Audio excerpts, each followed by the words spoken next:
Aujourd'hui, je vous invite à méditer sur ce thème de la joie de Dieu.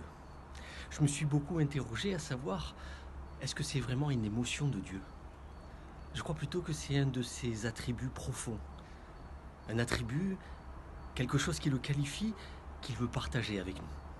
La joie de Dieu, eh bien, je dirais à l'opposé de sa tristesse dont nous avons parlé il y a quelque temps, qui était liée à voir l'homme, la femme, se détourner de lui, s'éloigner de lui avec toutes les conséquences qu'il peut y avoir du péché, de la séparation avec lui. La joie de Dieu, c'est les retrouvailles, c'est la réconciliation, c'est cette parabole de ce père aimant, voyant son fils revenir et se réjouissant, faisant la fête, parce que son fils était perdu et il est retrouvé. Son fils était mort et il est revenu à la vie. La joie de Dieu, elle s'inscrit dans cette libération, dans cette résurrection.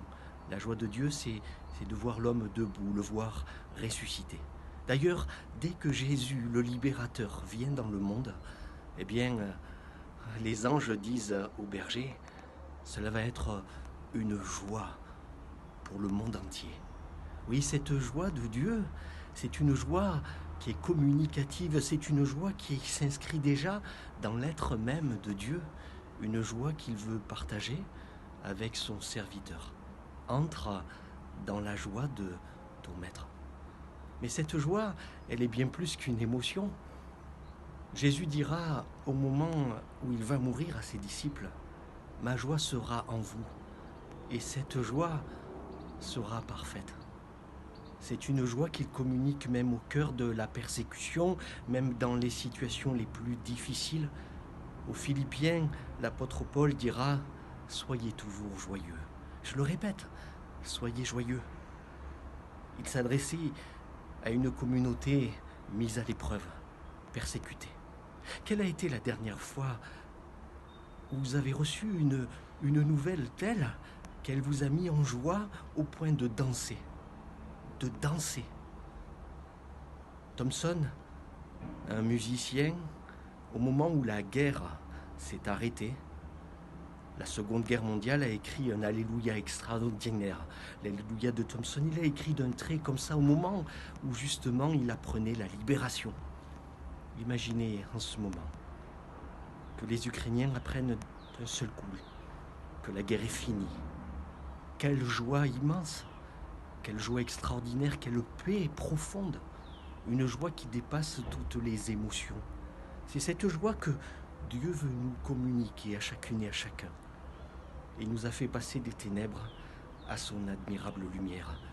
Il nous a fait passer de la mort à la vie.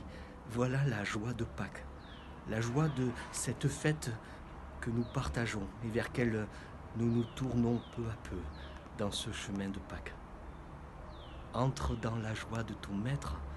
Oui, la joie de Dieu, elle est partagée, elle se communique par Dieu et c'est bien une des facettes du fruit de l'Esprit de Dieu. Le fruit de l'Esprit, c'est la patience, c'est la bonté, c'est la joie. Oui, cette joie, elle est donnée à tout un chacun qui reçoit l'Esprit de Dieu dans sa vie, qui reçoit même cette joie qui est dans l'être de Dieu, l'Esprit de Dieu. Et elle suscite en lui, en elle, la louange, l'adoration. Quelle joie quand on m'a dit « Allons à la maison de l'Éternel ». Nous sommes dans la joie parce que le Seigneur a fait pour nous de grandes choses. Que cette journée et ce chemin de Pâques soient remplis de la joie du ressuscité. Amen.